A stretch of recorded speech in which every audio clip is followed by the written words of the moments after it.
दोस्तों आज से कई सौ साल पहले रोमन सभ्यता में एक प्रथा हुआ करती थी जहां रोम शहर की वेल्दी रोमन फैमिलीज युद्ध में शहीद हुए उनके सैनिक और उनके रिलेटिव्स की आत्मा को शांति और सम्मान देने के लिए युद्ध में बंदी बनाए गए कैदियों को उनकी कब्र के सामने मार देते थे, जिसे मुनेरा कहा जाता था। लेकिन धीरे धीरे क्या हुआ, इसी प्रथा को एक रिचुअल कॉम्बैट में बदल दिया गया, जो कि एक बेहद ही क्रूर और एक खूनी खेल का प्रदर्शन हुआ करता था, जिसके लिए एक स्टेडियम के स्ट्रक्चर का स्पेशल कॉम्बैट एम्पी थिएटर बनाया गया, जिसे कोलोजियम कहा जाता था, जिसमें शहर के सभी लोग बैठ सके और इस खेल का आनंद ले सके, ऐसी व्यवस्था की गई। और इस खेल में वहाँ के कैदियों और गुलामों को एक दूसरे से तब तक लड़ाया जाता था जब तक उसमें से किसी एक का अंत ना हो जाए, और उस इवेंट को नाम दिया गया ग्लैडिएटोरियल कॉम्बैट का। समय निकलता गया और धीरे धीरे इस खेल की लोकप्रियता बढ़ने लगी। अब गुलामों और कैदियों के अलावा आम लोग और दूर दूर से ग्लैडिएटर्स इस खेल में हिस्सा लेने के लिए आने लगे, क्योंकि एक जीतने वाले ग्लैडिएटर को बेहद ही सम्मान और एक योद्धा के रूप में देखा जाने लगा, और साथ ही उन पर इनामों और पैसों की बौछार होने लगी।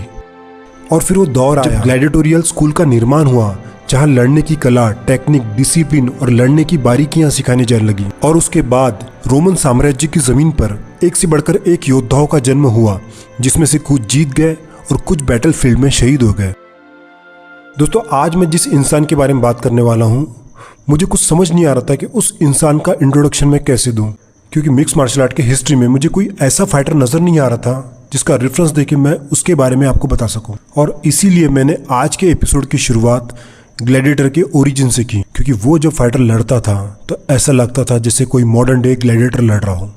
दोस्तों कोई भी कॉम्बैट स्पोर्ट्स में आपका फिजिकल अपीयरेंस, मतलब आपकी बॉडी शॉडी, शो बोटिंग करना, ट्रैश टॉकिंग करना, शो ऑफ करना, जैसे घर में शेर या भालू पाल लेना और उससे खेलना, तो ये सब एक इम्पॉर्टेंट टूल माना जाता है आपके अपोनेंट पे साइकोलॉजिकल प्रेशर बनाने के लिए, जो कि बड़े बड़े फाइटर्स लंबे समय से अपने अपोनेंट पे करते आए हैं, जो कि सही भी है। और ये सब फाइटिंग टैक्टिक्स का एक पार्ट होता है जो सभी करते हैं। लेकिन कुछ फाइटर ऐसे होते हैं जो ये सब कुछ नहीं करते हैं, और ना ही उनकी कोई खास मसल्स होती है और ना ही उनकी सिक्स पैक वाली बॉडी। अगर कुछ उनके पास होता है तो वो है उनकी स्किल और कोई भी स्थिति में ना डरने वाला उनका एटीट्यूड। और अगर आप पूरी दुनिया में हेवी वेट डिवीजन में आप कोई ऐसा फाइटर तलाशोगे तो आपको MMA हिस्ट्री में सिर्फ एक ही फाइटर ऐसा मिलेगा, जिसका नाम है द लास्ट एम्परर फेडर एमिलियानेंको। दोस्तों शुरुआती समय में जब MMA एक मिक्स मार्शल आर्ट स्पोर्ट्स के तौर पे उभर रहा था, तब MMA में बहुत से एक्सपेरिमेंट और चेंजेस करने शुरू थे, और तब MMA बहुत रॉ और वाइल्ड फॉर्म में हुआ करता था। और तब उसी दौरान जापान में दुनिया की सबसे hardest and toughest MMA fighting organisation Japanese mix martial art promotion के बैनर के अंडर MMA फाइटिंग सीरीज का अनाउंसमेंट होता है, जिसका नाम था द प्राइड फाइटिंग चैंपियनशिप। दोस्तों कोई मिडिवल वॉर की मूवी की उस कैरेक्टर की तरह, जो ना इंसान होते थे ना पूरे राक्षस, बस उसी तरह के लंबे चौड़े आड़ी टेढ़ी शक्ल वाले पूरी दुनिया के वाइल्ड फाइटर्स इस चैंपियनशिप में पार्टिसिपेट करने के लिए आने लगे। और उन हेवीवेट लिस्ट के फाइटर्स में एक नाम फेडर का भी था। प्राइड फाइटिंग चैंपियनशिप में फेडर का पहला फाइट होता है 4 time K1 world grand prix champion, 1 time glory heavyweight grand slam champion, 7 foot height वाले वर्ल्ड के बेस्ट हेवीवेट फाइटर और बेहद ही ताकतवर फाइटर सेमी सिचिल्ड से। दोनों फाइटर एक दूसरे के आमने सामने आते हैं और पहला राउंड स्टार्ट होता है। फाइट शुरू होते ही फेडर ने फर्स्ट अटैक करते हुए सेमी को रिंग कैनवास पे गिरा देते हैं और उस पर पंचेस और नी से अटैक करना शुरू कर देते हैं, और पहली बार सेमी रिंग में स्ट्रगल करते दिखाई देता है। दोस्तों मिक्स मार्शल आर्ट स्पोर्ट्स में एक ऐसे फाइटर पे फर्स्ट अटैक करना जो आपसे स्ट्रेंथ में, अचीवमेंट में, साइज में, हर चीज में आपसे बड़ा हो, दोस्तों ऐसा करने के लिए शेर जैसा जिगरा लगता है। और हेवीवेट डिवीजन में फेडर के फाइट के अलावा आपको ऐसे सीन दुनिया में कहीं देखने नहीं मिलेंगे। तो पहला राउंड खत्म होता है और सेकंड राउंड में भी फेडर फाइट को पूरी तरह अपने कंट्रोल में करते हुए फिर से सेमी को कैनवास पे गिरा देते हैं और सेम पंचेस और नीज से सेमी के फेस पर लैंड करते हैं, और बाद में एक यूनानिमस डिसीजन के साथ वो फाइट को जीत लेते हैं। फेडर का अगला फाइट होता है USA के mix martial art fighter Heath Herring से, जो कि अपने ब्रूटलिटी और वाइल्ड अटैक्स के लिए जाने जाते थे, और जिसने रिसेंटली एक टूर्नामेंट में जुजुत्सु वर्ल्ड चैंपियन और UFC चैंपियन रह चुके फाइटर को डिफीट किया था। लेकिन इस बार हिथ को कोई अंदाजा नहीं था कि उसके सामने जो फाइटर खड़ा है वो क्या चीज़ है। फाइट स्टार्ट होते ही हीथ ने हमेशा की तरह दौड़ते हुए फेडर पे फ्लाइंग नी से अटैक करने का ट्राई किया, लेकिन फेडर ने तुरंत ही उसे टेक डाउन करते हुए उस पर इतने जबरदस्त पंचेस लैंड किए कि हीथ को तुरंत समझ आ जाता है कि ये कुछ अलग ही ब्रीड है।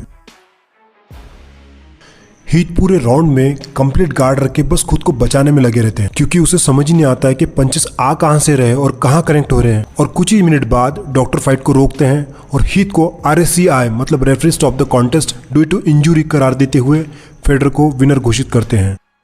उसके बाद फेडर का फाइट होता है world class submission grappler Antonio Rodrigo से, जिन्होंने 2 बार जुजुत्सु वर्ल्ड चैंपियन और प्राइड हेवीवेट की टाइटल अपने नाम कर रखा था और अपनी 7 फाइट में से 6 फाइट वे केवल सबमिशन से जीते थे, जिसमें मार्क कोलोमैन, बॉब सैप जैसे दिग्गज फाइटर शामिल थे। दोनों फाइटर आमने सामने आते हैं और फाइट स्टार्ट होते ही फेडर ने एक एग्रेसिव स्टार्ट लेते हैं और एंटोनियो की स्ट्राइकिंग रेंज को क्विकली कम कर देते हैं।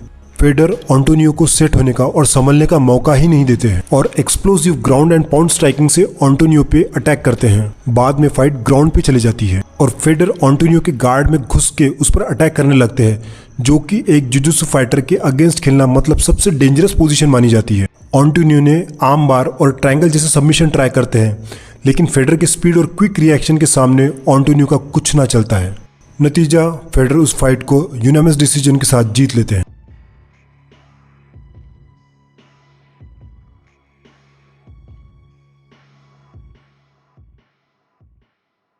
उसके बाद उस समय की सबसे अवेटेड फाइट का अनाउंसमेंट होता है, जो थी केविन रैंडलमैन वर्सेस फेडर की। केविन रैंडलमैन जो कि एक UFC चैंपियन थे और वो अपने explosive power, wrestling skills, raw athleticism और अपनी ज़बरदस्त ताकत के लिए जाने जाते थे, जिन्हें द मॉन्स्टर भी कहा जाता था।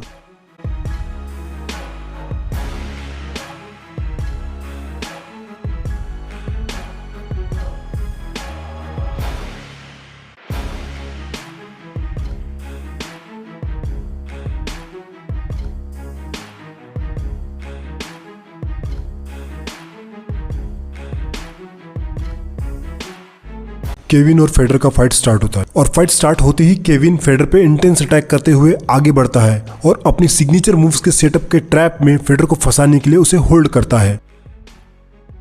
और उसके बाद केविन फेडर पे वो आइकॉनिक और इनक्रेडिबल सुप्लेक्स परफॉर्म करता है, जिसमें वो फेडर को अपनी पूरी ताकत से हेड के बल फेडर को रिंग में पटक देते हैं। लेकिन केविन ने सपने में भी नहीं सोचा था कि इतने जबरदस्त स्लैम डाउन करने के बाद फेडर उतने ही तेजी से रिकवर हो जाएंगे। फेडर तुरंत अटैकिंग पोजीशन ले लेता है और जुजुत्सु के इनएस्केपेबल मूव किमोरा आर्म बार शोल्डर लॉक टेक्निक अप्लाई करते हुए केविन को टैप करने पे मजबूर कर देता है। फेडर प्राइड चैंपियनशिप के फाइनल में पहुंच जाते हैं और साथ ही MMA हिस्ट्री की हेवीवेट क्लास की आज तक की सबसे बेहतरीन क्लैश होने जा रही होती है, जिसे हेवीवेट डिवीजन का सबसे बड़ा शोडाउन भी कहा जाता है। तो कोई इसे Pinnacle movement in MMA sports भी कहते हैं और वो फाइट थी क्रो कॉप वर्सेस फेडर के बीच। दोस्तों, क्रो कॉप अपने devastating striking abilities, incredible accuracy, timing और ब्रूटल नॉकआउट के लिए जाने जाते थे और क्रो कॉप ने हाल ही में फेडर के भाई अलेक्जेंडर इमिलियनेंको को भी नॉकआउट किया था, जो कि एक बेहतरीन MMA फाइटर और बॉक्सर रह चुके थे।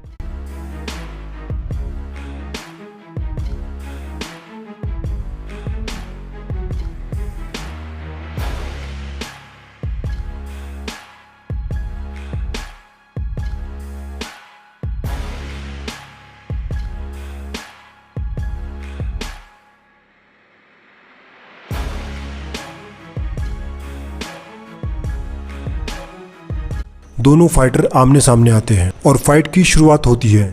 क्रो कॉप शुरुआत से ही अपनी शार्प किक्स और पंचेस से फेडर पे प्रेशर बनाने की कोशिश करते हैं, लेकिन फेडर क्रो कॉप के स्ट्राइक को न्यूट्रलाइज करते हुए उसे गिराकर उस पर अटैक करते हैं।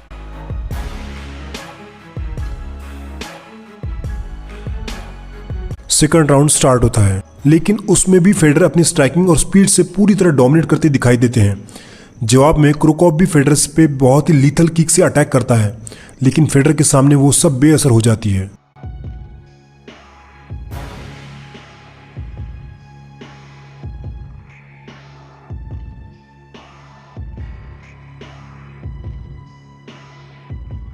तीनों राउंड फिनिश होते हैं और बहुत अरसे बाद ऑडियंस को फेडर की 15 मिनट लंबी फाइट देखने को मिलती है और सभी जजेस फेडर को यूनानिमस डिसीजन के साथ विनर डिक्लेयर करते हैं। क्रो कॉप को डिफीट करते ही और प्राइड हेवीवेट चैंपियनशिप के विनर के टाइटल के साथ फेडर को ग्रेटेस्ट हेवीवेट फाइटर के रूप में देखा जाने लगा। 2007 में प्राइड फाइटिंग ऑर्गेनाइजेशन पूरी तरह डिसॉल्व हो जाती है और उसके बाद फेडर अलग अलग एमएमए टूर्नामेंट में पार्टिसिपेट करते हैं। और इस दौरान ठीक 300 मूवी के उस स्पार्टन फाइटर लियोनार्डस की तरह फेडर के सामने अजीबोगरीब दानव जैसे शक्ल वाले फाइटर आते हैं जिसे देख के कोई भी सहम जाए, लेकिन इसके बावजूद भी फेडर के सामने कोई भी फाइटर एक राउंड के ऊपर टिक नहीं पाता है।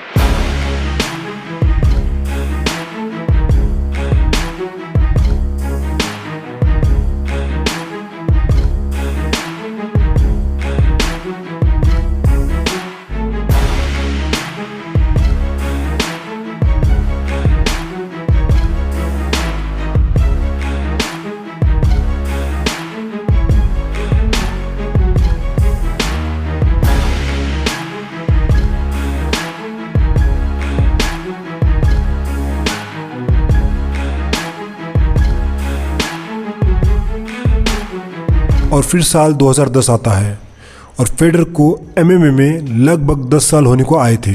और इस डिकेड में फेडर ने दुनिया भर के फाइटर्स जिसमें UFC champion, jujutsu black belt, Olympic medallist और हर उस नॉन फाइटर को उनके कंट्री में जाके उनकी कुटाई की थी और 28 फाइट विद 0 लॉस का इनक्रेडिबल अनबिटन स्ट्रीक रिकॉर्ड अपने नाम किया था। मतलब कि इन 10 सालों में दुनिया का कोई फाइटर फेडर को डिफीट नहीं कर पाया था। दिन था 26 जून 2010।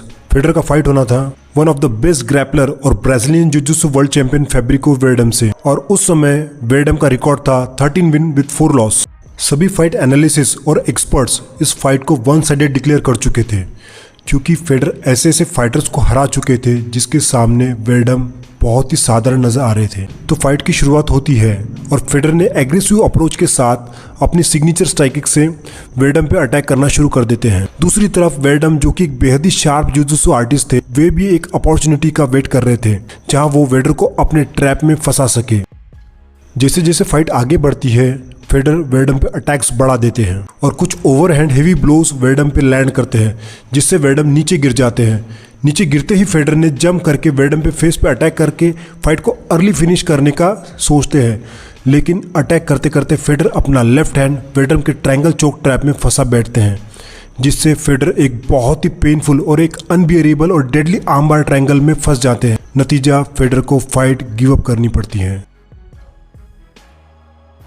और इस फाइट के हारते ही फेडर की उस 10 साल की अनबिटन स्ट्रीक का द एंड होता है और वेरडम दुनिया के पहले से फाइटर बनते हैं जिसने फेडर को प्रोफेशनल एमएमए फाइट में डिफीट किया था और साथ ही इस जीत को एमएमए हिस्ट्री में सबसे बड़ा अपसेट मूवमेंट माना जाता है। फाइट के खत्म होने के बाद फेडर अपनी गलती स्वीकार करते हैं और वेरडम को बधाई देते हैं। उसके बाद फेडर कुछ अलग अलग एमएमए ऑर्गेनाइजेशन साइन करते हैं और वहां विक्ट्रीज हासिल करते हैं और उनके विनिंग फिगर्स फिर से एक बार आगे बढ़ने लगते हैं। उसके बाद Fedor Strikeforce MMA organisation join करते हैं जहां उनका फाइट उनसे लगभग 20 किलो हेवी और उनके रीच से 12 इंच लंबे रीच वाले फाइटर बिग फुट सिल्वा से होता है। फाइट के पहले राउंड में फेडर शानदार तरीके से सिल्वा पे अटैक करते हैं और ज़्यादा अटैकिंग ना करते हुए स्कोर करके फेडर फुटवर्क से सिल्वा की रेंज से बाहर निकल जाते हैं।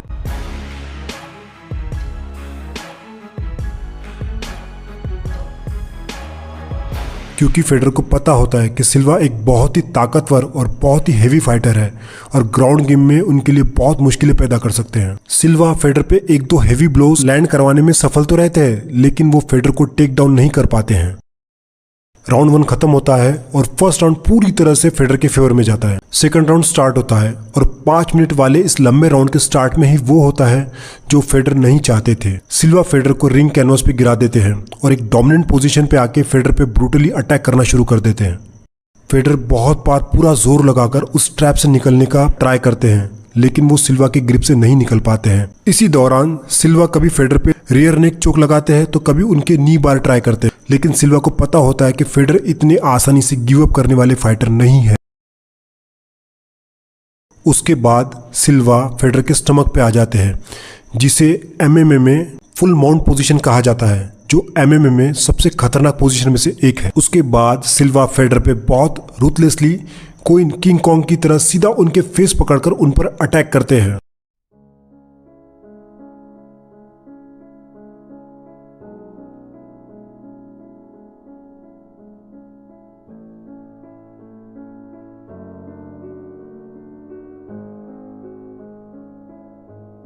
और 5 मिनट तक चले इस नरसंहार फाइनली खत्म होता है और डॉक्टर फेडर को टेक्निकल नॉकआउट डिक्लेयर करते हुए सिल्वा को विनर घोषित करते हैं। उसके बाद सिल्वा को यकीन नहीं होता है कि उसने फेडर जैसे फाइटर को डिफीट किया है।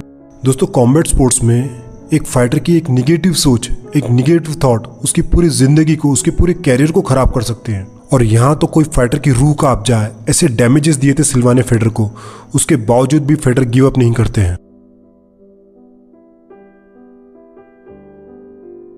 सिल्वा से डिफीट होने के बाद फेडर की रिटायरमेंट की चर्चाएं जोर पकड़ती है, लेकिन फेडर फिर से वापसी करते हैं और जुलाई 2011 में डैन हेंडरसन के साथ उनका फाइट फिक्स्ड होता है। लेकिन इस फाइट में भी अनफॉर्चुनेटली फेडर को हार का सामना करना पड़ता है।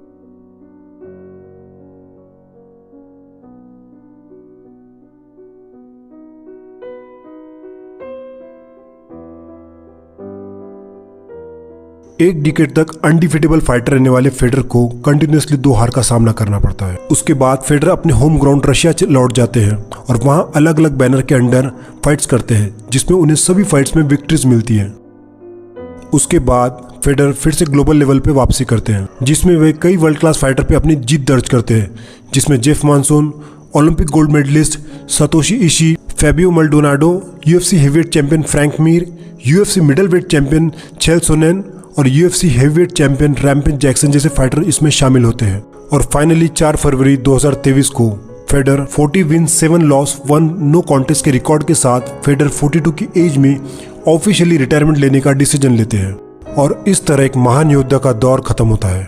दोस्तों, अब आप सोच रहे होंगे कि एक फाइटर जो अपने कैरियर में 7 फाइट हारा हो वो ग्रेट कैसा हो सकता है। दोस्तों, एमएमए में जो नीचे के वेट होते हैं जैसे flyweight, bantamweight, featherweight, lightweight, तो इसमें वेट कैटेगरी नीचे से शुरू होती है और वेट कैटेगरीज में ज़्यादा मार्जिन नहीं होती है और इन कैटेगरीज में टेक्निक, फुटवर्क, मिसिंग और आपकी जो भी स्ट्रेंथ है उसमें अगर आप स्ट्रांग हो तो आपका फाइट में डोमिनेंस रहता है।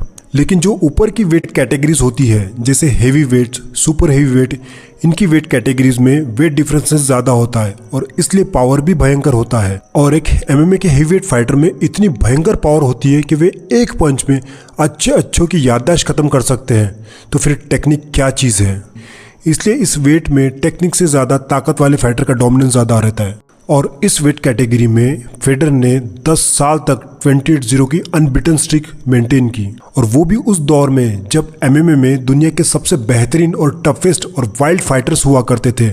और उस दौरान फेडर ने दुनिया के हर उस फाइटर को डिफीट किया है जो उनसे साइज में, ताकत में, अचीवमेंट में, हर चीज़ में ज़्यादा थे और वो भी अपने स्किल और सिर्फ अपनी हिम्मत के बलबूते पे। और इसीलिए दुनिया का हर फाइटर उनके प्रति बेहद ही सम्मान और रिस्पेक्ट की नज़रों से उन्हें देखते हैं, फिर चाहे उनसे जीतने वाले अपोनेंट हो या फिर उनसे हारने वाले। हर कोई उनकी बेहद रिस्पेक्ट करता है क्योंकि फेडर के साथ खेलना ही अपने आप में एक ऑनरेबल मूवमेंट माना जाता है।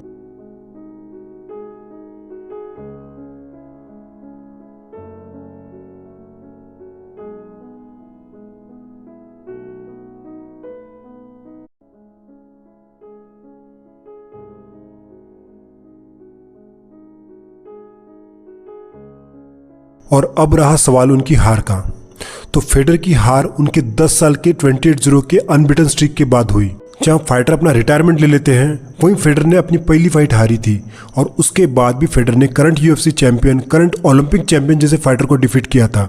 दोस्तों, आज जितने भी एमएमए ऑर्गेनाइजेशन है दुनिया में और उनके जितने भी लेजेंड फाइटर्स हो गए हेवीवेट में, तो वैसे फाइटर आपको दोबारा कहीं ना कहीं देखने को मिल जाएंगे। लेकिन फेडर जैसा फाइटर दोबारा इस दुनिया में मिलना बहुत मुश्किल है दोस्तों, क्लोज टू इम्पॉसिबल, बहुत मुश्किल है। तो चलिए दोस्तों, आज का एपिसोड फिर थोड़ा लंबा हो गया, लेकिन कोई बात नहीं, आज का कंटेंट भी वही लेवल का था क्योंकि सब इन्फॉर्मेशन देना बहुत ज़रूरी था आपको। तो चलिए दोस्तों, आज का एपिसोड आपको कैसा लगा मुझे कमेंट सेक्शन में अवश्य बताना। तो मिलते हैं ऐसी कोई और इंटरेस्टिंग एपिसोड के साथ, तो तब तक के लिए नमस्कार, जय हिंद।